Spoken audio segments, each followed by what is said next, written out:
이렇게 말씀을 해주시면은 더 저도 이렇게 말씀으로 이렇게 얘기해 주시면은 더 감사하고 또 저도 뭐 덜 심심하고 그렇습니다.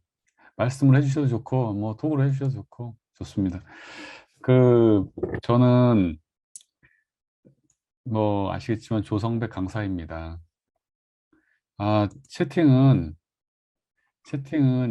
지금 해야 되나 이거?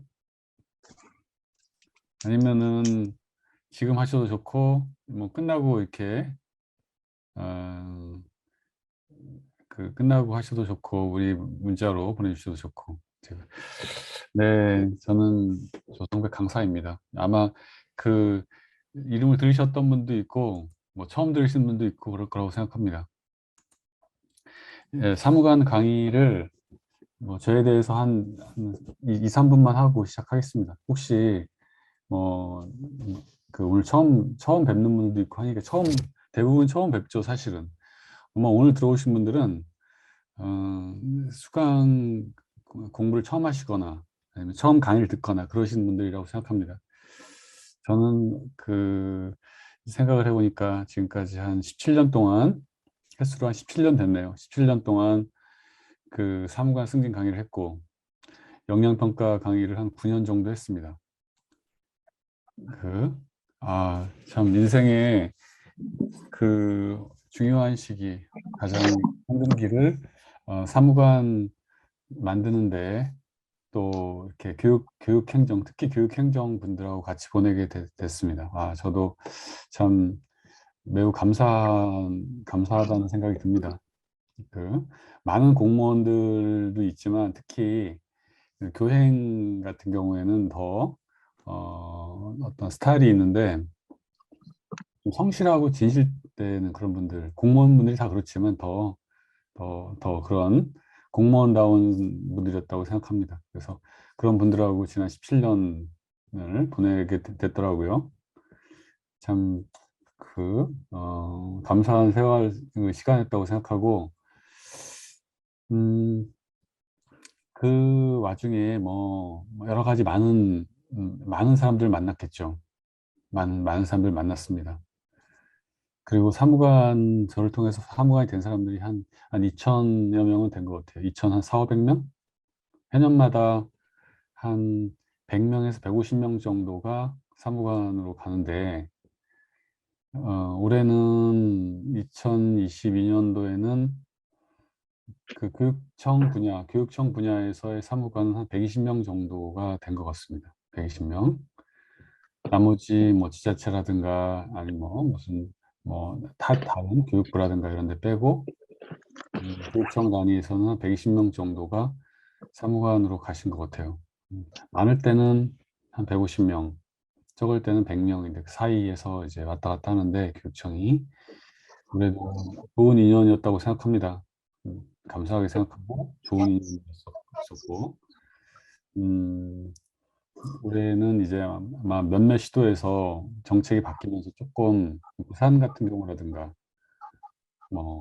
조금 정책이 바뀌면서 어, 조금 숫자가 조금 줄어들지 않았나 생각이 들고 음, 그러면서 많은 분들을 만나면서 어, 좋은 사례로 만들고 그런데 그 중에 수석 합격 수석 1등? 1등이 큰 의미가 있는지는 모르겠어요. 사실은 합격하면 끝이죠 근데 경기, 강원, 충남, 경남, 광주 또 등등 많은 시도에서 1등을 하셨다고 해서 제가 뭐 나름대로는 소소한 의미도 있었고 그랬습니다. 합격하면은 그게 여러분들 마음속에 그랬을 거예요. 합격하면 되지 뭐. 그런데 사실은 저한테 더 중요한 것은 그거였습니다. 저한테 더 중요한 것은 합격한 분들이 아니고 이게 100% 되는 시험이 아니기 때문에 통상은 2.5 대 1에서 3 대 1 정도 되는 시험이거든요. 2.5에 3대 1. 그런데 안 된 분들 공부해서 안 되신 분들에 대해서는 참 마음이 참 마음이 그 약간 죄송한 마음과 그 또 그분이 마음속에서 겪어야 될 그런 고통을 생각하면은 뭐 찢어진다고까지는 모르겠는데 되게 마음이 아프고 슬픕니다. 같이 동병상련이죠. 다 붙을 수 없기 때문에 그 행여나 그런 분들이 있다면 힘을 내시고 본인의 또 성장의 시간이라고 생각하시고 그 조금 더 이렇게 정진해 주시면 정진을 부탁드리겠습니다. 한 번에 될 수도 있고 두 번에 될 수도 있는데 어떤 분들은 세 번에 되시기도 하고 그런데 이거는 그 사람이 살아가는 과정이다라고 생각하시고 또 나름대로 운적인 요소도 작용하거든요. 시험에서는 운적인 요소도 작용하고 그런데 운은 열심히 한 사람에게 운이 따르게 됩니다. 그래서 어, 행여나 좀 부족했던 부분이 무엇인지 다시 한번 살피시고 또 힘을 내시기를 정말 간곡히 또 바라고 또 그렇습니다. 제가 합격한 사람은 당연한 건데 해년마다 떨어져 있어가지고 마음 아파하는 분들이 를 생각하면 그분들이 원망하거나 그렇진 않는데 제 스스로에 대한 미안함이죠. 네, 더 힘내시라는 말씀 드리겠습니다. 그리고 힘내라기보다는 마음을 추스려서 또 새롭게 뛰어달라는 그런 말씀입니다. 혹시 이 안에는 없을 거예요. 이 안에 계신 분들도 있고 안 계신 분들도 있는데 이거는 아마 어찌 보면은 저 자신에게 하는 얘기일 수도 있을 거라고 생각합니다. 저 자신의 어떤 그런 그냥 대략적인 거 했습니다. 제가 그동안 어떤 일을 했었고 또 올해는 어땠고 또 앞으로 또 부족한 부분 저 역시 부족한 부분이 많이 있습니다. 저 역시 부족한 부분이 많이 있는데 저도 어, 올해의 이런 성과나 결과를 뒤로하고 다시 또 노력하고 뛰겠습니다. 그래서 그러면 오늘 여러분들이 여기 들어오신 목적은 뭐냐면은 어떻게 하면은 시험을 빨리 끝낼 것인가, 영양평가라고 하는 사무관 승인 시험을 빨리 끝낼 것인가에 대한 건데 제가 강의를 듣든 안 듣든 강의를 안 들어도 괜찮아요. 듣든 안 듣든 여러분들의 소중한 시간이 하나라도 건져갈 수 있도록 뭐 그 1시간여 남짓 해가지고 설명을 좀 드리도록 하겠습니다. 요거는 이제 우리 박주미 팀장과 제 주소, 저 연락처입니다. 뭐 필요하시면은 제 연락처도 적으셔서 아무 때나 전화 주셔도 좋습니다. 아무 때나 전화 주셔도 좋습니다. 아무 때나. 그 뭐냐 특히 제가 11월 달에는 거의 놀고 또 저는 뭐 서울에 살다가 요즘에 서울에 별로 안 살고 경남에 내려와서 이제 그 밀양에서 시골에서 이제 혼자 살고 있습니다. 그래서 뭐 그 상담을 원하시는 분들은 아무 때나 전화 주셔도 좋습니다. 요즘에는 거의 쉬고 있기 때문에. 네. 오늘 설명회를 들어오는 분들은 어저께는 수도권을 오전에 했고 오후에는 충청권을 했고 오늘은 남부권 중에 보고서를 보는 시도를 모아서 제가 설명을 합니다. 경남, 대구, 광주, 또 소수의 울산 뭐 이런 분들 보고서를 보는 시도를 중심으로 보고서 남부권 중에 충청권도 다 보고서를 보고요. 충청권도 어제 오전 했던 수도권의 경기, 강원, 인천은 보고서를 안 보는데 대신 또 다른 거를 보고 그랬습니다. 음, 우선은 보고서를 보는 시도 중에 보고서를 아마 제가 이 파일을 여러분들 다 드릴 거예요. 다 드릴 건데 보고서에서 뭐 여러 가지 지금 남부권에서 나오는 보고서 형태는 어떤 거냐면은 그 외부 위탁형이죠. 대부분 광주를 빼고는 위탁형 능률협회에서 문제를 출제하거나 뭐 어세스트 하면 능률협회 대부분 한 건데, 통상은 비교육 주제란 말이에요. 비교육 주제. 예를 들어서 뭐 관광산업이라든가 복지, 올해는 뭐 복지가 나오기도 하고, 또 아니면은 뭐 미래 기술, 또 아니면은 뭐 문화예술, 여러 가지 분야 비교육 문제를 냅니다. 비교육적인 문제를 냅니다. 교육과 관련 없는 걸 내죠. 그렇게 내는 이유는 뭐 그런 것 때문이죠. 시험에서 유불리를 없애겠다라고 하는 취지이긴 합니다. 시험에서 유불리, 맡았던 업무에 문제가 나오면 좀 낫지 않느냐, 유불리의 문제 때문이라고 생각하는데, 저는 개인적으로는 그런 생각을 해봅니다. 제가 지난 10년 가까이 하는 영양평가를 가르치면서 느낀 게, 교육정책 보고서도 하고, 일반 보고서도 하고, 일반 비교육 보고서도 하고, 그리고 또 뭐, 또 과거에 경남과 경북에서 나왔던, 또 인천에서 나왔던 어떤 제시문이 거의 없이 한 페이지, 제시문 한두 페이지만 주고 쓰는 형태도 하고 다양한 거를 경험했습니다. 다양한 것들을. 지금도 교육부도 그렇고 경험했는데, 제 개인의 의견을 말씀드리면, 교육청에서의 보고서나 이런 것들은 교육정책이 조금 더 애프터, 그러니까 합격하고 나서 좀 조금 더 도움이 되지 않을까 그런 생각을 해봅니다. 하지만 현재는 신유형 외부 위탁형에서 비교형 문제를 내고 있는데 그런 상황입니다. 그런데 당분간은 이렇게 지속될 것이라고 보고, 여러분들은 여기에 맞춰서 공부를 하셔야 되는데, 그러면 뭐 해야 되느냐? 뭐 해야 되느냐? 이 외부 위탁형 문제에서는 그러니까 비교육 주제를 바탕으로 하는 제시문 기반형 보고서를 할 때는 저는 두 가지를 요청드리고 싶습니다. 우선은 보고서의 형식을 숙지할 필요가 있습니다.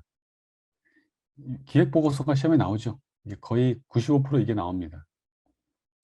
95% 이게 나오는데, 보고서의 각각의 목차나 구성과 형태에 대한 명확한 이해가 필요합니다.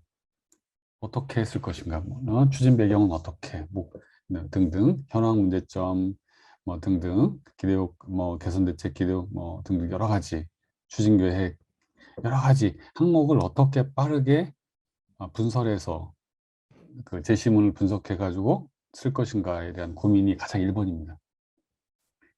즉, 우선은 보고서의 틀을 알고, 틀을 아는 틀에 대한 이해가 1번이고, 여기다가 이 틀을 알면 있잖아요.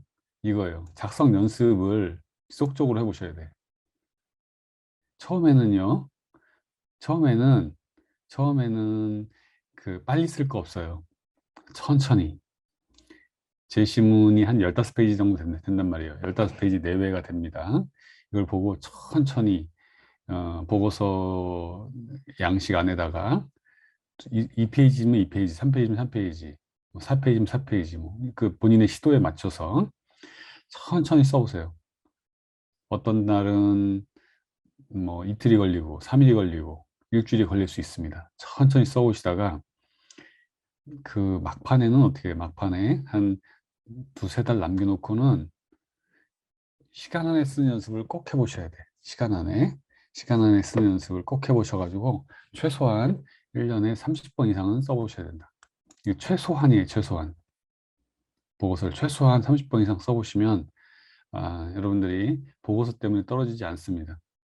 그러면은, 이 두 가지만 하면 되냐? 이 두 가지만 하면요.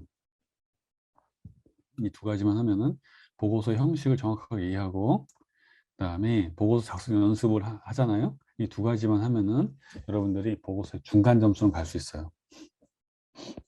최소한 보고서 때문에 떨어지지 않는 한 중간 정도의 점수는 충분히 받을 수 있어요.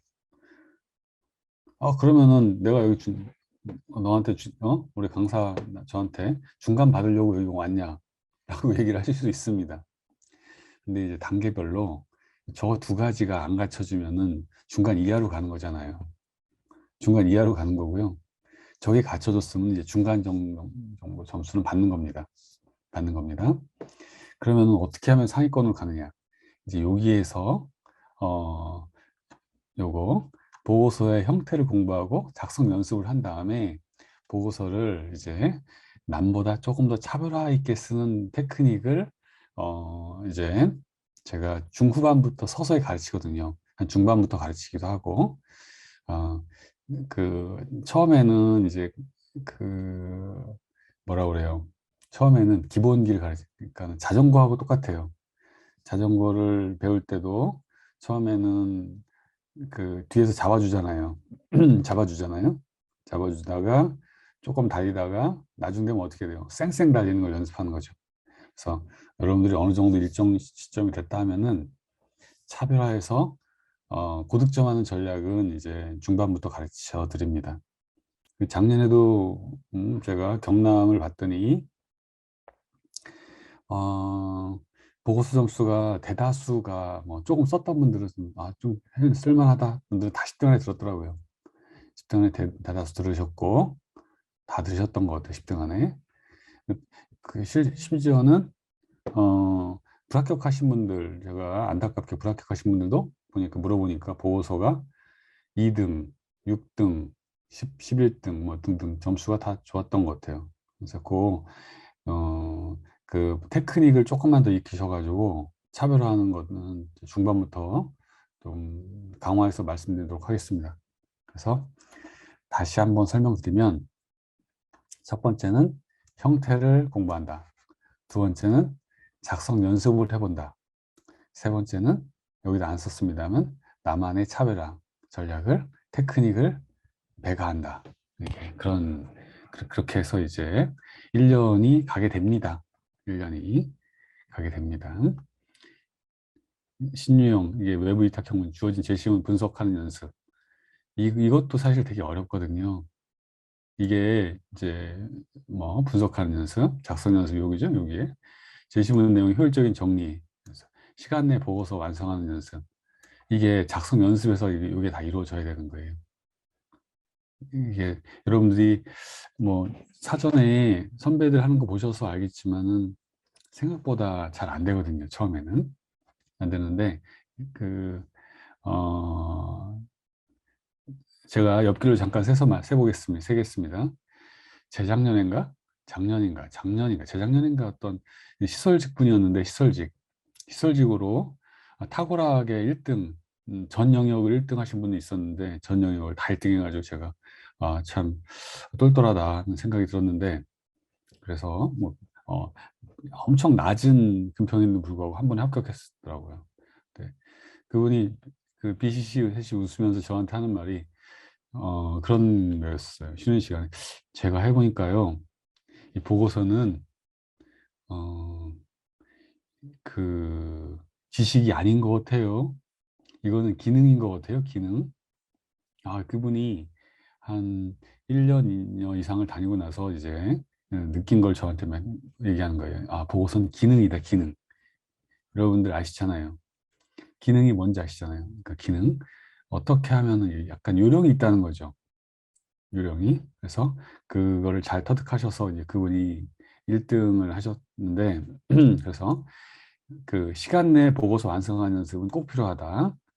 말씀드리고, 그래서 그 연습만 계속 하시고 기능만 공부하시면 충분히 보고서는 좋은 점수를 받을 수 있다. 말씀드리겠습니다. 그 다음에 이거 하나 이제 오늘 첫날 설명이지만 시간 내 보고서 쓰는 연습을 안 하는 사람들은요, 요거 안 하는 사람들 있잖아요, 거의 다 떨어졌어요. 제가 요거 안 하고 붙은 사람을 거의 못 봤어요. 시간 내에 안 써보고 보고서 합격했다? 이건 거의 못 본 것 같아요. 거의 지금까지. 좋습니다. 이제 보고서 평가의 척도나 지표인데 뭐 한 번만 읽어보시면 좋겠습니다. 문제 파악, 논리성, 체계성, 표현의 정확성, 적절성, 풍부성 이거 가지고 하는데 사실은 보고서를 첨삭 평가할 때는 이거는 이제 역순으로 하고요. 저는 평가할 때 그렇게 합니다. 처음에는 보고서의 완결 전체를 이제 훑어보죠. 훑어봐서 뼈대를 훑어보죠. 그런 다음에 그걸 가지고 상중하를 나누고 뼈대 거기 가지고 어떻게 돼요? 그 적절하다 싶은 그 디테일한 부분을 가지고 다시 또 나누는 그런 이중의 방식을 주로 쓰고 있습니다. 그래서 이 점수를 여기서 다시 이 점수에 대해서는 다시 이제 역추지로 해가지고 이 점수에 맞추는 거죠. 등수에. 이거는 제가 작년에 썼던 것들 중에 그냥 대략적인 거 예시를 하나 넣어놨습니다. 추진 배경, 현황, 문제점, 뭐 목표, 뭐 활성화 방안, 단기, 중기, 장기, 세부 추진 계획, 추진 일정, 자원 홍보, 자원 이행 장애인, 기대 효과 뭐 등등 2페이지를 쓸 때, 또 3페이지를 쓸 때 같은 주제로서 추진 배경, 현황, 문제점, 활성화 방안, 목표 전략, 단기, 중기, 장기 해가지고 뭐 내용 넣는 거, 뭐 세부 추진 계획, 추진 체계, 일정, 장애인, 뭐 기대 효과 등등 뭐 이런 취지로 해가지고 통상을 이렇게 씁니다. 제가 뭐 예시로 넣었습니다. 예시로 넣었습니다. 그래서 제가 다시 한번 정리해서 드리면 보고서를 극복하는 과정은 3단계로 되어 있다. 처음에는 보고서의 구조에 대한 명확한 이해. 올해는요, 그냥 참고로 말씀드릴게요. 아직은 뭐 섣부릅니다만 올해는 제가 보고서의 이런 체계나 구조를 작년에서 조금 더 업그레이드 시켜서 차별화를 시킬 생각입니다.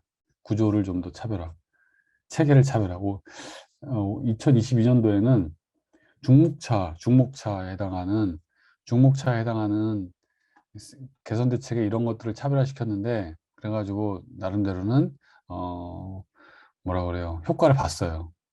중목차를 차별화시키는 전략을 썼는데 올해는 중목차 플러스 대목차를 차별화시키는 전략을 다시 구사해서 이중 차별화를 구사해 봐야 되겠다. 2022년도에는 나름대로 효과를 좀 본 것 같습니다. 네. 내년도에는 또 다른 방식을 구사해서 한 단계 더 향상을 시키도록 하겠습니다. 저도 사실은 뭐 시골에 와가지고 공부하고 뭐 늘 고민하고 그렇습니다. 면접은요, 면접은 쉬워요 라고 할 수 있는데 면접은 조금 보고서에 비해서 준비 정도가 좀 낮아. 그렇기 때문에 면접은 어때요? 조금만 더 공부하면 남보다 더 차별화할 수 있는 그런 분야라고 생각합니다. 면접에서. 어, 면접에 대해서 보고서는 지금 남북권의 시도가 거의 대동소이해요. 거의 똑같아, 보고서는.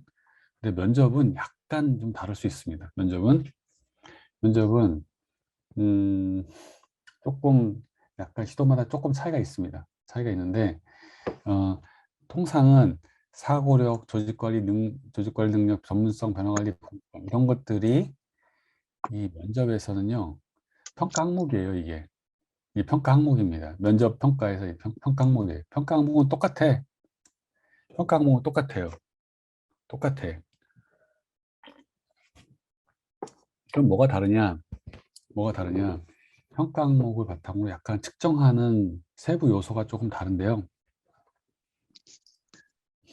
경남은 요 5가지 항목을 최근에 2년 동안은 압박 면접을 통해서 측정했습니다. 압박 면접을 통해서. 특히 이 5가지 항목을 다 넣었는데 압박 면접을 통해서 과거의 경험형에 대한 압박 면접을 통해서 이 5가지를 세부 항목으로 넣어서 하는 그런 형태를 떴습니다. 요거에 대해서는 조금 더 뺐고 나머지에 대해서 세부 항목으로 해서 물어보는 그런 형태를 떴습니다. 떴는데 제가 생각할 때는 2023년도에는 또 조금 바뀌지 않을까 그런 생각도 해봅니다. 계속 이런 제도가 조금씩 바뀌기 때문에 올해 같은 형태로 계속 준비하는 것은 저는 일단 좋은 방법이라고 생각하지 않습니다. 그래서 조금 더 변화를 예상하고 폭넓게 하는 게 좋겠다. 만약에 올해 나의 과거형, 나의 경험만 물어봤다. 내 경험만 공부하는 것은 별로고, 그 경남은 경험 이후에 나의 경험을 물어본 다음에 사고력이나 조직관리, 갈등이죠. 또 변화관리, 변화된 상황이죠. 공직관이죠. 청렴이죠. 이런 것들을 그 이후에 평가, 주 질문 이후에 세부 질문에서 이런 것들을 물어보는 방식을 썼습니다. 그 다음에 울산은 그동안은 사례형 문제로서 실적을 물어보다가 올해는 여기에서 더 나아가서 뭐예요? 사고력에 대한 우리 교육청에서의 변화 방향, 사고력이나 변화 방향, 우리 교육청에 어떻게 변화시킬 것인가 이런 것들을 추가하는 문제로 좀 확장했습니다. 그래서 어, 개인의 실적만 물어보는 걸로는 타당하지 않다. 지금 추세가 그래요. 전국적인 추세가. 또 광주도 마찬가지고 광주도 한 몇 년 동안은 개인의 실적에다가 주로 물어보는 틀이 고정돼 있었는데 올해는 다 바뀌었잖아요. 다 바뀌었어. 물어보는 방식이 다 바뀌어서 이제는 요 사고력이나 조직관리, 전문성, 변화관리, 공직관을 골고루 물어보는 형태로 바뀌고 있어요. 경남은 골고루 물어보다가 실적 위주로 물어보다가 또 이런 것들을 이제 섞는 그런 형태, 또 이제 그런 과도기에 있는데 음, 해년마다 실적이 조금씩 바뀌고 아니 면접 문제의 방향이 바뀌고 있는데 저는 그렇게 생각합니다. 음, 예단 면접 문제를 작년의 형태로 예단하지 말아달라. 조금 더 사고력에 대한 문제, 조직관리 문제, 전문성, 변화관리, 공직관, 나의 사례형 문제를 골고루 시간 있을 때 이렇게 골고루 준비를 폭넓게 하다가 중반부터는 시험 중반부터는 그 어떤 평가 출제의 어떤 방향이 정해지면 그것을 조금 더 강화하는 전략이 좋겠다라는 말씀드립니다. 혹시 여기에 지금 대구에 분이 들어오셨는지 모르겠는데 대구가 있는지 모르겠는데 대구는 이런 문제하고는 조금 다른 면접을 보고 있습니다. 대구의 면접은 별도의 이런 면접이 아니라 발표 면접이기 때문에 대구는 보고서의 세부 사항을 물어보는 면접을 보고 있습니다. 그래서 대구는 해당하지 않습니다. 대구는 이런 문제에 해당하지 않고 나머지 시도는 이런 것들이 다 해당합니다. 사고력, 조직관리, 전문성, 변화관리, 공직관, 사례형 이런 것들을 총괄적으로 대비할 필요가 있고 그래서 총괄적으로 대비하다가 즉 제가 여러분들에게 말씀드리고 싶은 것은 기초를 튼튼하게 하는 게 좋다. 기초를. 그러면 변화된 항목이 나와도 충분히 대처가 가능해요. 기초를 튼튼하게 하다가 시험이 다가오는 7월, 8월 정도 돼서는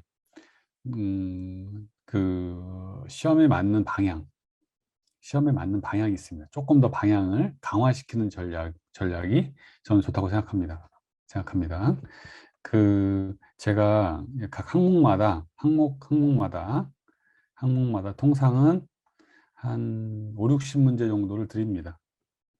5, 60문제를 드립니다. 5, 60문제 이상 드리죠. 항목마다 5, 60문제 정도 드려가지고 항목마다 대비할 수 있도록 합니다. 한 50문제 남짓 드리죠. 항목마다 드립니다. 그래서 이런 것들을 체계적으로 대비를 하고 할 수 있도록 단계별로 설정을 합니다.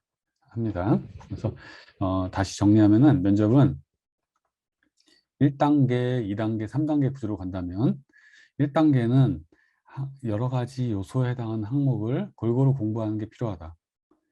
한 5, 6월까지는 골고루 공부하는 게 필요하고, 거기서 7월부터는 본인이 어떤 교육정책, 교육청의 어떤 변화 방향이나 어떤 실제 방향이 조금 더 정해진다면 거기에 맞춰서 그 부분을 조금 더 강화시킬 필요가 있다는 말씀 드리겠습니다. 그렇게 했을 때 조금 안전하게 합격할 수 있는 구조가 된다. 실적 문제만 물었다고 그래가지고 실적만 드립다 공부하는 사람은 저는 바보라고 생각해요.